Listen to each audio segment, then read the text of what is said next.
নাযিল করে দিলেন তাব্বাত ইয়াদা আবি লাহাবি ওয়া তাব, ধ্বংস হোক আবু লাহাবের দুই হাত এবং সে নিজেও। কার কথা? আল্লাহর কথা। শুধু কি লাহাবকে উদ্দেশ্য করে বলেছে? না। ধ্বংস হোক আবু লাহাবের দুই হাত, যে আবু লাহাব রাসূলুল্লাহ সাল্লাল্লাহু আলাইহি ওয়াসাল্লামকে বদদোয়া করেছে, এজন্য তার দুই হাত ধ্বংস হোক এবং সে নিজেই ধ্বংস হোক। আজকের পৃথিবীতে যারা রোজাদারদের উপরে আক্রমণ করেছে, তাদের দুই হাত ধ্বংস হোক এবং সে নিজেও ধ্বংস হোক। আজকের পৃথিবীতে আলেম ওলামাদের উপরে আক্রমণ যারা করেছে, সে নিজেও ধ্বংস হোক, তার দুই হাত ধ্বংস হোক।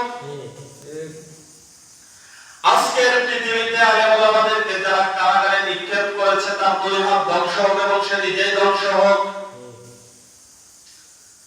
আলেম ওলামাদেরকে যারা ফাঁসির কাস্টে ঝুলিয়েছে এবং যারা ইশারা দিয়েছে, যাদের অনুমতিতে যাদের হুকুমে এই কাজগুলো করেছে, সে নিজেও ধ্বংস হোক, তাদের দুই হাত ধ্বংস হোক। কার কথা? আল্লাহ। এই কথা আমি বানিয়ে বলছি? আল্লাহ রাব্বুল আলামিনের কথা। বিশ্ব নবীকে যারা গালি দিয়েছে, তাদের দুই হাত ধ্বংস হোক এবং সে নিজেও ধ্বংস হোক। ঢাকা ইউনিভার্সিটির ক্যাম্পাসে ইফতারি করতে গিয়ে ইফতারি করার জন্য লোকজন সমবেত হয়েছে, কোরআন তেলাওয়াত করতেছিলেন। হঠাৎ করে আমাদের কিছু সোনার ছেলেরা আছে, তারা তাদের উপরে আক্রমণ করেছে। ঠিক না? আক্রমণ করে নাই? আপনারা দেখেন নাই? রোজাদারদের উপরে আক্রমণ করেছে, তাদের মুখে এমন ভাবে আক্রমণ করেছে, মুখ দিয়ে রক্তাক্ত হয়ে গেছে। এজন্য আল্লাহ রাব্বুল আলামিন এই সূরা নাযিল করেছেন, যেটা বর্তমানে হবে, ভবিষ্যতে হবে, অতীতেও হয়েছে। সুন্দর করে জানিয়ে দিলেন, তোমরা যারা ইফতার রোজাদারদের উপরে ইফতারের সময় আক্রমণ করেছো, শুধু আবু লাহাবের দুই হাত ধ্বংস হবে না, তোমাদেরও দুই হাত ধ্বংস হবে।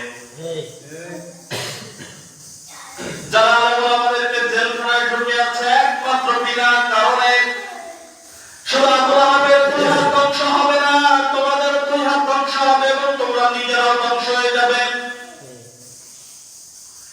কোরআনের মাহফিলে তোমরা যারা বাধা দাও, শুধু আবু লাহাবের হাত ধ্বংস হবে না, তোমাদেরও হাত ধ্বংস হবে, তোমরা নিজেরাও ধ্বংস হবে।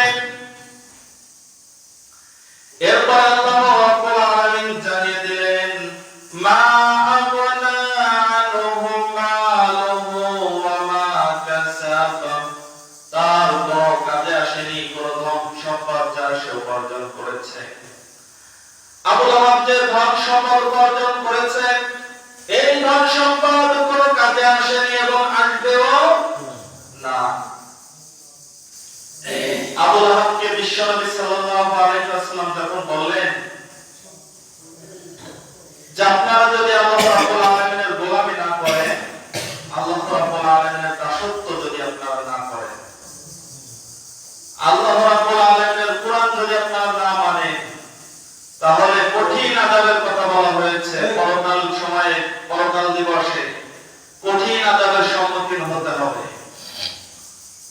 এই কথা বলার সাথে সাথে আবু লাহাব বলল, ভাইস্তে, আমার তো ধন সম্পদ কম নাই। আবু লাহাবের অর্থ সম্পদ কি কম ছিল? অনেক অর্থের মালিক ছিল, প্রচুর অর্থ সম্পদ ছিল।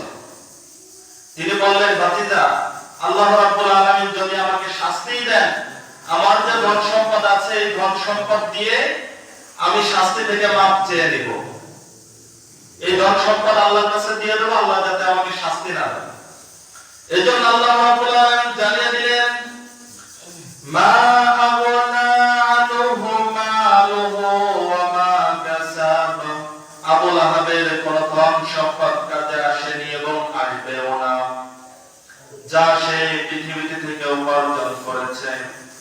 সুতরাং আজকে পৃথিবীতে যারা ধন সম্পদ উপার্জন করে, আল্লাহর নাফরমানি করে, আল্লাহর বিরোধিতা করে, তাদের ধন সম্পদ কোনো কাজে আসবে না।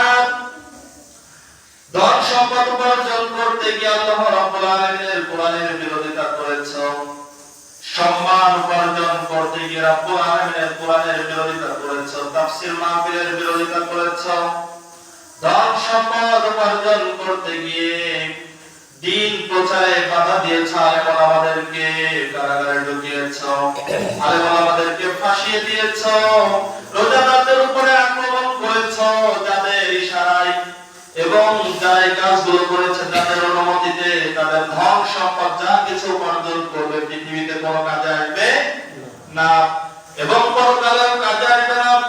এজন্য আল্লাহ রাব্বুল আলামিন জানিয়ে দিলেন, তোমরা যারা পৃথিবীতে মনে করো চিরস্থায়ী থাকবা, আবার হয়তো অনেকেই মনে করতে পারো তোমাদের যে ধন সম্পদ আছে এগুলো দিয়ে পরকালে পার পেয়ে যাবা। স্পষ্ট ভাষায় তোমরা শুনে রেখো, মা আগনা আনহু মালুহু ওয়া মা কাসাব, তোমাদের ধন সম্পদ কোনো কাজে আসবে না। আবুল আহমের ধন সম্পদ প্রচুর ছিল, তার ধন সম্পদ কোনো কাজে আসে নাই। সুতরাং বোঝা যায় যে অবৈধভাবে যা কিছু ইনকাম করে না কেন কাজে আসবে না।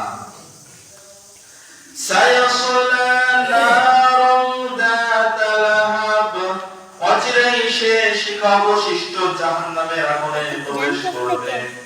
কার কথা? কার কথা? আল্লাহর কথা।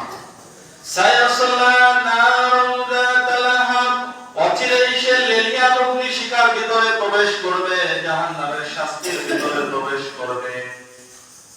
সেটা আল্লাহকে উদ্দেশ্য করে বলেন নাই, যারা পৃথিবীতে আল্লাহর বিরোধিতা করে, আল্লাহর নাফরমানি করে, বিনা অপরাধে আলেম ওলামাদেরকে জেলখানায় ঢুকিয়ে রাখে, বিনা অপরাধে কোরআনের কর্মীদের উপরে টর্চার করতে থাকে, বিনা অপরাধে আলেম ওলামাদেরকে ফাঁসি দেওয়া হয়, বিনা অপরাধে আলেম ওলামাদেরকে দেশ থেকে অন্য দেশে পাঠিয়ে দেওয়া হয়, বিনা অপরাধে আলেম ওলামাদেরকে রিমান্ডে নেওয়া হয়। তারা শুনে রাখো, তোমরা যত কাজ করো না কেন, যত বড় শক্তিশালী হও না কেন, যত ক্ষমতাশীল বাদশা হও না কেন, তোমরা যদি আমার বিরোধিতা করো, আলেম ওলামাদের সাথে নাফরমানি করো, রোজাদারদের উপরে আক্রমণ করো, রোজাদারদের উপরে আক্রমণ করো, কোরআনের কর্মীগুলোকে বাধা দাও, কোরআনের কর্মীদেরকে জেলখানায় পড়ে রাখো, তোমরা শুনে রাখো, অচিরেই তোমরা অগ্নিশিখার ভিতরে প্রবেশ করবা,